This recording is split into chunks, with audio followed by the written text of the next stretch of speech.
of you will be fine. This is me, Muhammad Waleed Anyam.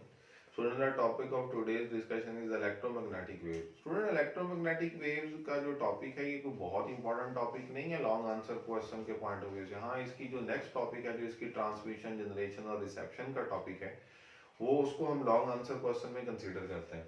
तो इसमें basic हमारी discussion ही है. हम लोग पहले फर्स्ट ईयर में different types of the waves के बारे में पढ़ चुके हैं.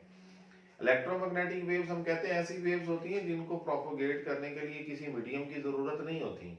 तो हम ये कहते हैं the waves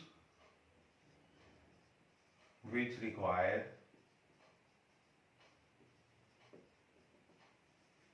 no medium for their propagation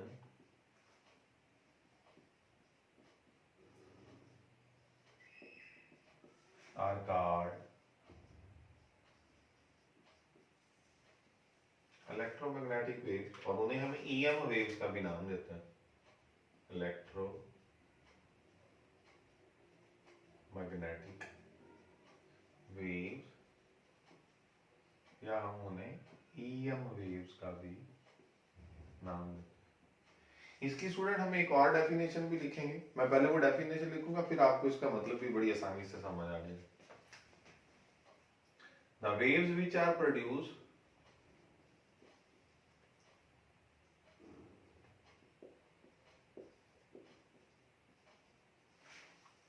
by the oscillation of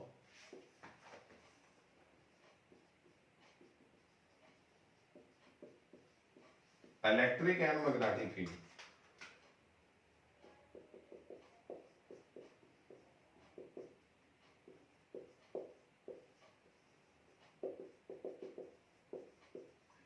are called EM waves. हम उन्हें क्या नाम देते हैं कि वो क्या है, EM waves. स्टूडेंट, बड़ा ही आसान सा कॉन्सेप्ट है. इस डायग्राम की मदद से पहले देखते हैं, फिर हमें इसकी एक्सप्लेनेशन करने में और आसानी मिल जाएगी. हम ये कहते हैं कि अगर हमारे पास सपोज करें ये हमारे पास एक्स एक्सिस है, वाई एक्सिस है, जी एक्सिस है.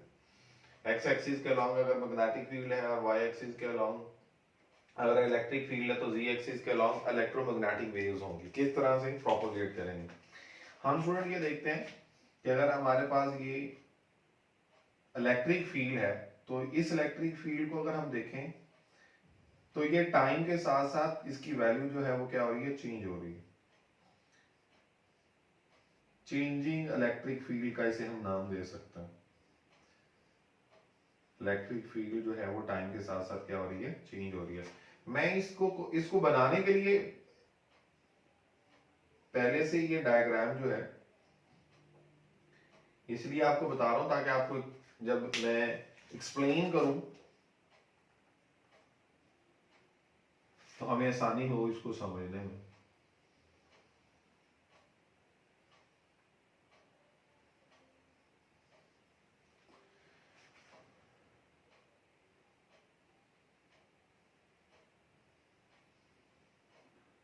हमने कहा कि जो इलेक्ट्रिक फील्ड है वो अलोंग दी वाई एक्सिस है. मैं यहाँ पे मेंशन भी कर देता हूँ ताकि हमें समझने में आसानी रहे कि अगर ये वाई एक्सिस है, ये एक्स एक्सिस है और ये जी एक्सिस है.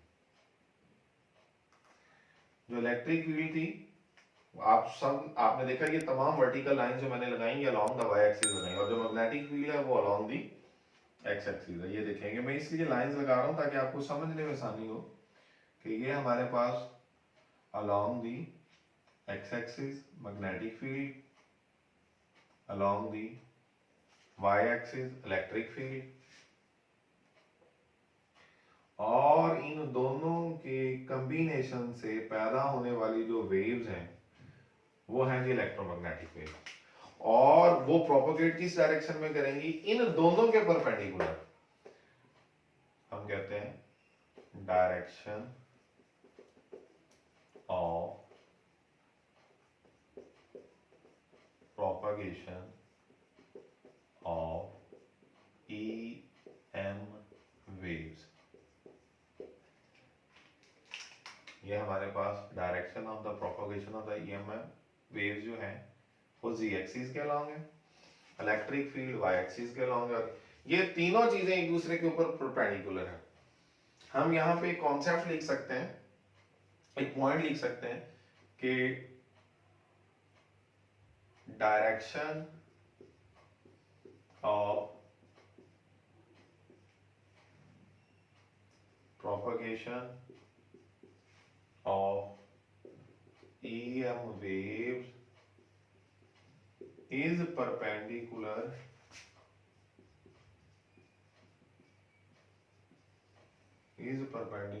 to electric and magnetic fields which are also perpendicular to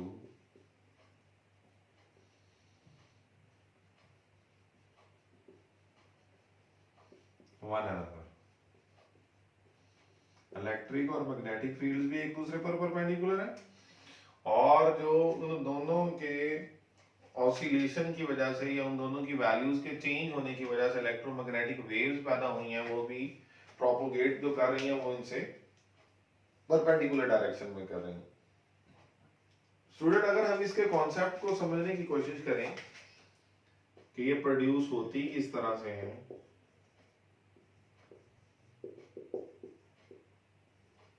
तो मैं बड़ी ही आसान बात लिखता हूं,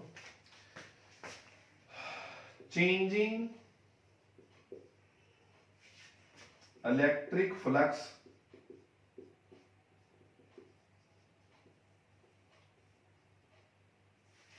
creates या produces magnetic field, और changing magnetic flux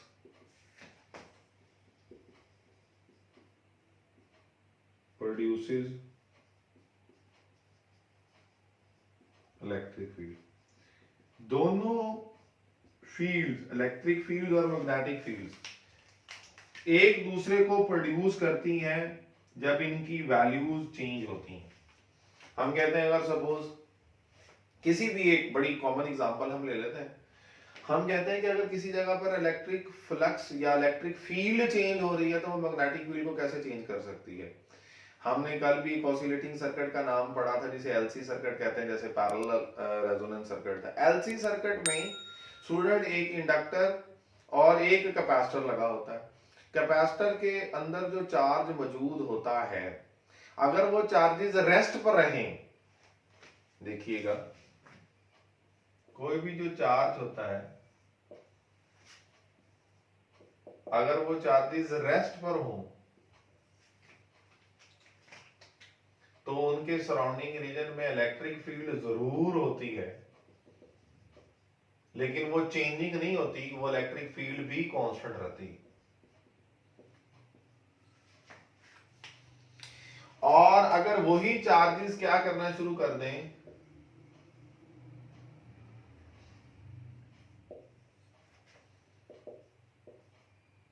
moving with uniform velocity या स्पीड, अगर वही चार्जेस यूनिफॉर्म वेलोसिटी से मूव करें तो उनके सराउंडिंग रीजन में क्या प्रोड्यूस हो जाएगी,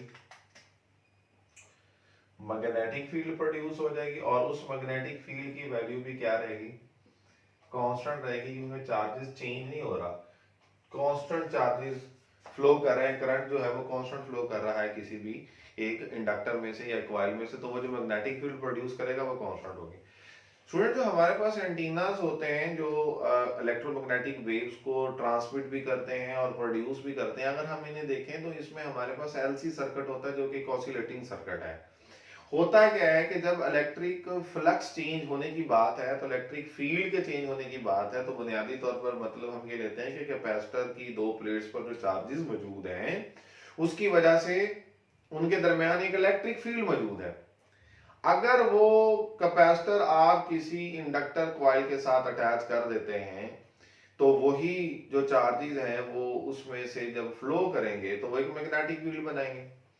इंडक्टर में से चार्जेस या करंट के गुजरने से एक मैग्नेटिक फील्ड बनेगी। अगर कैपेसिटर की इलेक्ट्रिक फील्ड चार्जेस के कम होने के साथ साथ चेंज होती जाए, उसकी वैल्यू कम होती जाए, तो वो जो चेंजिंग इलेक्ट्रिक फील्ड होगी ना, वो स्टूडेंट क्या प्रोड्यूस कर देगी? मैग्नेटिक फील्ड प्रोड्यूस करे। वो चेंजिंग से मुराद क्या है कि चेंज तो वो तभी होगी जब चार्जेस कैपेसिटर की प्लेट से मूव करेंगे और इंडक्टर में से पास करेंगे, और जैसे ही चार्जेस इंडक्टर में से पास करेंगे मैग्नेटिक फील्ड प्रोड्यूस हो जाएगी। तो रिजल्ट क्या हुआ? चेंजिंग इलेक्ट्रिक फील्ड या changing electric flux creates magnetic field.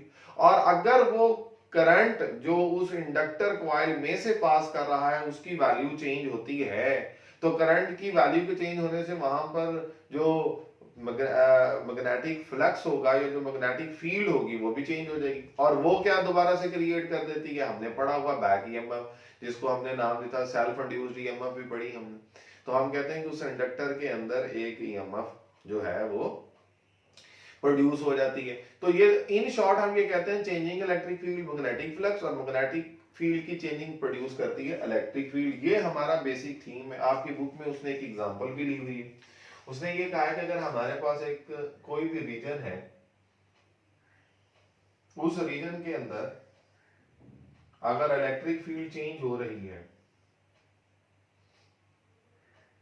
या इलेक्ट्रिक फ्लक्स चेंज हो रहा है, तो उसके सराउंडिंग रीजन में मैग्नेटिक फील्ड पैदा हो जाएगी। उसके लिए उसने कॉन्सेप्ट कुछ इस तरह से बनाया है। उसने कहा कि अगर मिसाल के तौर पर हम ये कहें कि ये कोई ए बी, ये कोई एक रीजन है, इस रीजन में अगर मैग्नेटिक फ्लक्स या इलेक्ट्रिक फ्लक्स चेंज होता है, जो भी चीज चेंज होगी, अगर फर्ज करो मैं यहाँ पर कहता हूँ इलेक्ट्रिक फ्लक्स या इलेक्ट्रिक फील्ड चेंज होती है, तो इसके सराउंडिंग रीजन में, जिसको उसने नाम दिया सी डी, कहता है इसके सराउंडिंग रीजन में मैग्नेटिक फील्ड पैदा हो जाएगी, और इस मैग्नेटिक फील्ड के चेंज होने से इसके सराउंडिंग रीजन में इलेक्ट्रिक फील्ड पैदा हो जाएगी। और उसके मतलब कि एक दूसरे को प्रोड्यूस करती रहती हैं bye there oscillation, bye there changing values. इस कॉन्सेप्ट को समझने के लिए हमने यहाँ पर ये बनाया था कि अगर इलेक्ट्रिक फील्ड, आप देखें हर लाइन पर इलेक्ट्रिक फील्ड की वैल्यू मुख्तलिफ है, हम ये देख सकते हैं। इलेक्ट्रिक फील्ड अगर चेंज होती रहेगी और मैग्नेटिक फील्ड भी अगर चेंज होती रहेगी, तो इलेक्ट्रिक फील्ड की चेंजिंग वैल्यूज मैग्नेटिक फील्ड को पैदा करेंगी और मैग्नेटिक फील्ड की चेंजिंग वैल्यूज इलेक्ट्रिक फील्ड को पैदा करेंगी। गर्ज ये कि ये दोनों एक दूसरे को प्रोड्यूस करती रहेंगी जब तक ये चेंज होती रहेंगी, और इन दोनों की ऑसिलेशन से प्रोड्यूस होने वाली जो वेव्स हैं वो क्या है? फिर इलेक्ट्रोमैग्नेटिक वेव्स है।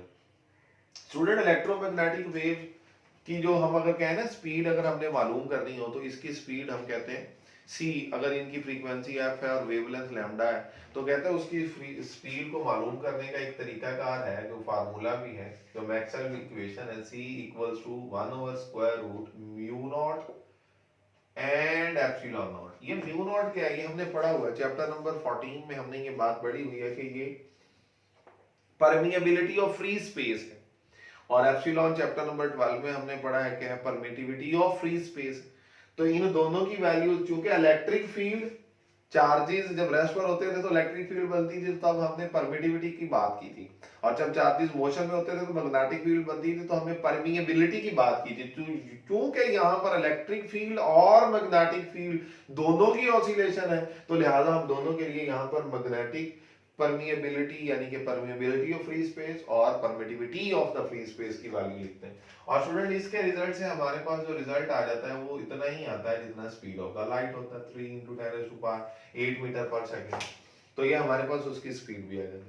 स्टूडेंट, आपकी बुक में ना एक स्पेक्ट्रम बना हुआ है कि जो इलेक्ट्रोमैग्नेटिक वेव्स हैं, इनको चूंकि कोई मीडियम नहीं चाहिए होता, ये इनमें से कुछ अगर हम इनकी कैटेगराइजेशन करें तो कुछ वेव्स इनमें से ऐसी हैं, या हम कह लेते हैं जिनको कि वो विजिबल रीजन में लाई करती हैं, और कुछ ऐसी हैं जो इनविजिबल रीजन में लाई करती हैं, लेकिन हमें वो नजर नहीं आ रही होती, हम उनको डिफरेंट पर्पसेस में इस्तेमाल भी करते हैं। तो आपकी बुक पर एक स्पेक्ट्रम भी बना हुआ है, तो मैं उस स्पेक्ट्रम को बनाने की बजाय मैं सिर्फ आप लोगों को उनके बारे में छोटा सा एक लेआउट बना के हिंट देना चाहता हूं कि हमारे पास होता क्या है कि अगर मैं इस इलेक्ट्रोमैग्नेटिक वेव्स के स्पेक्ट्रम को देखूं, तो इस स्पेक्ट्रम में हम ये कहते हैं कि जो इलेक्ट्रोमैग्नेटिक वेव्स की क्लासिफिकेशन है उसमें वो कहता है सबसे पहले हमारे पास आ जाती हैं माइक्रोवेव्स,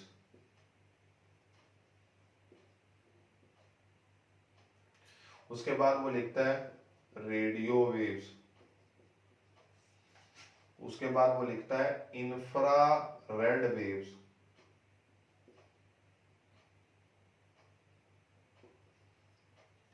ठीक है जी। और इसके बाद यहां पर जो पोर्शन है, ये जो पोर्शन है, इस पोर्शन को वो लिखता है ये विजिबल रीजन है। कौन सा रीजन है? विजिबल रीजन है। इसके अंदर जो भी वेव्स होंगी उनकी जो फ्रीक्वेंसी या वेवलेंथ है वो हम कहते हैं देख सकते हैं उसके जरिए से। और उसके बाद अगेन स्टूडेंट हमारे पास नेक्स्ट क्या आ जाएगा? अल्ट्रा वायलेट,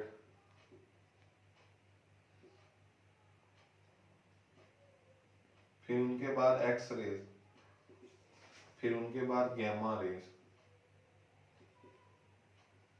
तो ये डिफरेंट कैटेगराइजेशन, ये सारी इलेक्ट्रोमैग्नेटिक वेव्स ही के स्पेक्ट्रम में आती हैं। विजिबल रीजन में स्टूडेंट जो वेव्स हमें जो रेज हमें नजर आ रही हैं वो डिफरेंट कलर्स हैं, और उनको भी हम लिख लेते हैं violet, indigo, blue, green, yellow, orange, red.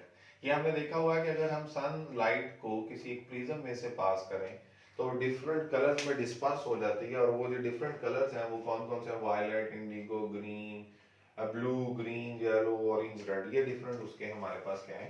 Colours हैं। तो स्टूडेंट ये तो हमारा इलेक्ट्रोमैग्नेटिक वेव्स का कॉन्सेप्ट था, और इसी कॉन्सेप्ट के साथ ही हमारे पास इस चैप्टर के शॉर्ट आंसर क्वेश्चन है, हम उनको भी देख लेते हैं। जी स्टूडेंट, अब हम साथ में ही शॉर्ट आंसर क्वेश्चंस को भी देख लेते हैं। शॉर्ट आंसर क्वेश्चंस को हम, पहला जो क्वेश्चन है उसकी स्टेटमेंट पढ़ते हैं। Sinusoidal current has RMS value of 10 ampere. एक साइनोसाइडल करंट है जिसकी आरएमएस की वैल्यू कितनी है? 10 ampere. Find its peak value और RMS value. Its peak value, हमने सिर्फ उसकी पीक वैल्यू फाइंड आउट करनी है। पीक वैल्यू को स्टूडेंट हम पढ़ के आए हुए हैं, क्या कहते हैं? I naught. और वो मालूम कैसे करते हैं कि root mean square value equals to peak value over under root 2। Peak value तो चूंकि 10 एम्पेयर है डिवाइडेड बाय अंडर रूट 2, तो स्टूडेंट हमारे पास ये रिजल्ट आ जाएगा। जो भी आरएमएस वैल्यू का रिजल्ट होगा वो हम कैलकुलेट कर सकते हैं, कोई मुश्किल चीज नहीं है। इसके बाद स्टूडेंट हमारे पास नेक्स्ट क्वेश्चन है, name the device that will permit flow of direct current but opposes the flow of alternating current. देखें हमारे पास एक इंडक्टर और एक कैपेसिटर, ये दो डिवाइसेस थी हमने पढ़ी। हमने कहा कि जो इंडक्टर होता है इसकी reactance XL equals to omega L equals to 2 pi FL लिखी जा सकती है, और XC कैपेसिटर की रिएक्टेंस 1 ओवर ओमेगा C, और ओमेगा की जगह पर 2 पाई F, तो ये 1 ओवर 2 पाई FC लिखा जा सकता है। स्टूडेंट खुद से देखें कि हमने दो तरह के करंट्स पढ़े हैं। जो डायरेक्ट करंट होता है जिसे हम डीसी बोलते हैं उसकी फ्रीक्वेंसी जीरो होती है, ये हम पढ़ चुके हैं। क्यों जीरो होती है? क्योंकि उसकी वैल्यू जो होती है वो अपनी डायरेक्शन को रिवर्स नहीं करती, या सोर्स की पोलैरिटी रिवर्स नहीं होती। तो हम ये कहेंगे अगर x की वैल्यू जीरो रखें तो आप देखें यहाँ पर XL इक्वल्स टू 2 पाई, और f की जगह पर अगर जीरो रखें तो स्टूडेंट जवाब क्या आ जाएगा? जीरो हो। और यहाँ पर अगर x c में f की जगह पर आप जीरो रखें तो जवाब क्या आ जाएगा? 1 over 0 which is equals to infinity. तो साबित क्या हुआ कि डायरेक्ट करंट ऑल्टर जो इंडक्टर में से बड़ी आसानी से पास कर जाता है। क्यों? क्योंकि इंडक्टर जो डायरेक्ट करंट को कोई ऑपोजिशन प्रोवाइड नहीं करता, जबकि अगर हम देखें कि वही डायरेक्ट करंट कैपेसिटर के केस में से बड़ी आसानी से पास नहीं कर पाएगा। क्यों? क्योंकि इंडक्टर उसको जो ऑपोजिशन प्रोवाइड करेगा वो इन्फिनिट ओम की होगी। अच्छा, इसके बरक्स अगर हम देखेंगे जो ऑल्टरनेटिंग करंट है, ऑल्टरनेटिंग करंट फिर क्या करेगा? उसकी तो फ्रीक्वेंसी वेरी कर रही होती है, वो तो चेंज हो रही होती है। हम कहते हैं कि ऑल्टरनेटिंग फ्रीक्वेंसी, क्योंकि वो एक फ्रीक्वेंसी की वैल्यू जीरो नहीं है, तो कैपेसिटर में से तो ऑल्टरनेटिंग करंट बड़ी आसानी से पास कर जाता है। स्टूडेंट इसको हम बच्चों को समझाने के लिए थोड़ा सा इस तरह से एक कॉन्सेप्ट देते हैं, that is quite sort of funny concept, कि हम ये कहते हैं कि हमारे पास ऑल्टरनेटिंग करंट बड़ी आसानी से यहाँ से पास कर जाता है, और डायरेक्ट करंट अगर हम देखें तो वो यहाँ से पास नहीं कर पाएगा। तो कैपेसिटर एक ऐसी डिवाइस है जो ऑल्टरनेटिंग करंट को अलाउ करती है। ठीक है जी, मैं यहाँ पर लिख भी देता हूँ कि ऑल्टरनेटिंग करंट को बहुत आसानी से अलाउ कर देती है और अपोजिशन बहुत कम प्रोवाइड करती है, जबकि इसके बरक्स अगर हम इंडक्टर को देखें तो उसमें से डायरेक्ट करंट बड़ी आसानी से पास कर जाता है। इसी तरह स्टूडेंट हमारा नेक्स्ट क्वेश्चन है कि how many times per second will an incandescent lamp reach maximum brilliance when connected to 50 hertz source. देखिए हमारे पास जो एक ऑल्टरनेटिंग क्वांटिटी होती है, अगर हम उसकी एक साइकिल को देखें तो एक साइकिल में हाफ साइकिल में उसकी वैल्यूज पॉजिटिव होती हैं और हाफ साइकिल में उसकी वैल्यूज नेगेटिव होती हैं। हाफ साइकिल में भी एक पॉजिटिव हाफ साइकिल की भी एक पीक है और नेगेटिव हाफ साइकिल की भी एक पीक है। Peak value of the current एक साइकिल में 2 दफा आती है। अगर मेरे पास एक सोर्स जिसकी फ्रीक्वेंसी 50 हर्ट्ज हो तो उसका मतलब एक सेकंड में उसके कितने साइकिल्स होंगे 50, और एक साइकिल में 2 दफा पीक आती है तो 50 साइकिल्स में कितनी दफा पीक आएगी 100 टाइम्स। तो हम ये कहेंगे कि 100 टाइम्स जो है वो करंट अपनी पीक वैल्यू पर पहुंचेगा एक ऐसे सोर्स के लिए जिसकी फ्रीक्वेंसी 50 हर्ट्ज है। और 100 टाइम अगर वो बल्ब ज्यादा ग्लो करेगा, उसकी ब्रिलियंस ज्यादा होगी, तो स्टूडेंट हमें तो पता नहीं चलता कि जब बल्ब ग्लो करता है तो वो पीक वैल्यू पर जब पहुंचे तो मैक्सिमम ब्रिलियंस हो, ऐसा नहीं होता, क्योंकि वो अल्टरनेटिंग करंट इतनी जल्दी चेंज हो रहा होता है, यानी कि उसकी फ्रीक्वेंसी 50 हर्ट्ज का मतलब क्या है कि एक सेकंड में उसके 50 साइकिल्स है, तो इतनी तेजी से ये प्रोसेस हो रहा होता है कि हम इसको डिफरेंशिएट नहीं कर पाते। इसके बाद स्टूडेंट नेक्स्ट क्वेश्चन जो है वो ये है कि circuit contains an iron cored inductor. एक सर्किट में हमारे पास एक इंडक्टर है जो कि बेसिकली एक कॉइल है, a switch and DC source, और इसके साथ हमने एक स्विच लगा दिया, ये देख ले, और एक डीसी सोर्स लगा दिया।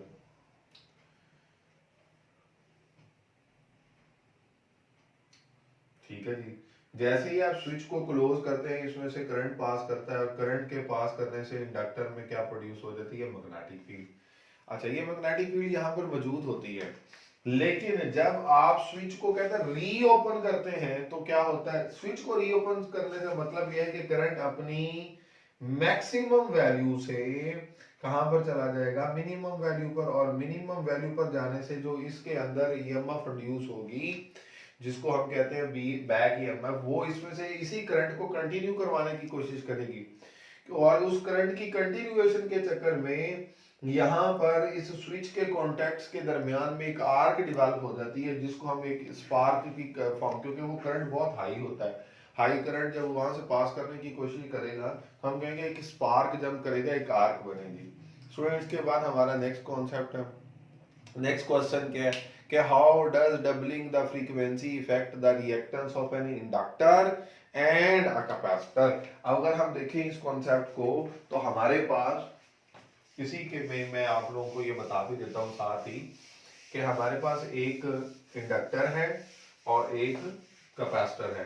इंडक्टर की रिएक्टेंस पर और कैपेसिटर की रिएक्टेंस पर फ्रीक्वेंसी का क्या इफेक्ट होगा ये हम देख लेते हैं। हमने पढ़ी हुई है ये बात XL equals to omega L और omega equals to 2 pi FL, और इसी के साथ अगर मैं XC लिखूं तो XC equals to 1 over omega C equals to 1 over 2 pi FC।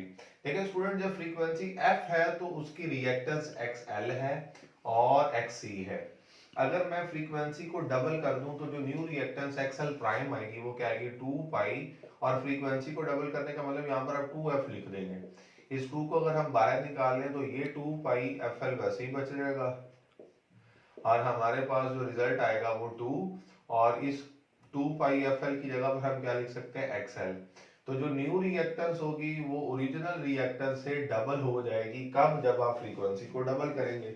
जबकि इसके इधर अगर हम देखें तो XC प्राइम जो न्यू रिएक्टेंस होगी कैपेसिटर की 1 ओवर 2 पाई F की जगह पर हम 2F लिखेंगे, फ्रीक्वेंसी को डबल करना है तो 1 ओवर 2 को अलग लिख लेते हैं और 1 ओवर 2 पाई FC को अलग लिख लेते हैं। 1 ओवर 2 ऐसे ही आ जाएगा, और ये क्या है, ये original reactance of the capacitor थी XC F फ्रीक्वेंसी पर, और डबल फ्रीक्वेंसी पर क्या होगी वो पहले के मुकाबले में हाफ हो गई। स्टूडेंट इसको हमने जो कॉन्सेप्ट पढ़ा हुआ वो ये भी पढ़ा होता है कि reactance of the inductor frequency के डायरेक्टली प्रोपोर्शनल है और रिएक्टेंस ऑफ द कैपेसिटर जो है वो फ्रीक्वेंसी के इनवर्सली प्रोपोर्शनल है। फ्रीक्वेंसी डबल करेंगे यहाँ पर रिएक्टेंस हाफ हो जाएगी, यहाँ पर फ्रीक्वेंसी के डबल करने से रिएक्टेंस क्या हो जाएगी, डबल हो जाएगी। स्टूडेंट नेक्स्ट क्वेश्चन ये है कि in RL circuit will the current lag और lead the voltage। RL circuit से क्या मुराद है, एक सर्किट में एक रेजिस्टर और एक इंडक्टर लगा हो, ठीक है। अगर हम इसे किसी एक वोल्टेज सोर्स के साथ भी अटैच कर दें तो वो ये कहता है कि आपने क्या बताना है कि इस आरएल सर्किट में जो वोल्टेज है वो लीड करता है या लैग करता है। देखिए स्टूडेंट हमने ये बात पढ़ी थी कि अगर इस सर्किट में से जो गुजरने वाला करंट है आई, उसको हम रेफरेंस बना लें, आई आर एम एस अगर हमारी रेफरेंस वैल्यू है, तो जब यही करंट रेजिस्टर में से गुजरेगा तो रेजिस्टर के क्रॉस जो वोल्टेज ड्रॉप होगा V R equals to I R, तो उसमें आप देख सकते हैं कि वी आर और I R, V R is equals to I R. हमने पढ़ा हुआ है कि रेजिस्टर में करंट और वोल्टेज इन फेज होते हैं, जबकि इंडक्टर में से जब यही करंट गुजरेगा तो इंडक्टर के क्रॉस जो वोल्टेज डेवलप होगा उसको हमने क्या पढ़ा था कि जो वोल्टेज इंडक्टर के क्रॉस होता है वो करंट से लीड करता है। तो वी एल का जो वेक्टर होगा जिसको हम आई एक्स एल का नाम देते हैं किसके बराबर है, कहता है वी एल की वैल्यू इंडक्टर में करंट से लीड करती है। तो ये स्टूडेंट हमारे जो क्वेश्चन थे 6 क्वेश्चन ये वो हैं जो हमारे शॉर्ट सिलेबस में हैं, तो लिहाजा हमें इन्हीं को करना है, बाकियों को करने की ज़रूरत नहीं है। लेकिन अगर हम देखें तो बाकी जो पॉइंट्स हैं वो ऑलमोस्ट सेम हैं उन तमाम टॉपिक से जो हमने पढ़े हुए हैं। तो आई होप कि आपको आज के लेक्चर की अच्छी तरह से समझ आ चुकी होगी। Please don't forget to like and subscribe our channel and keep good care of yourself. अल्लाह हाफिज़।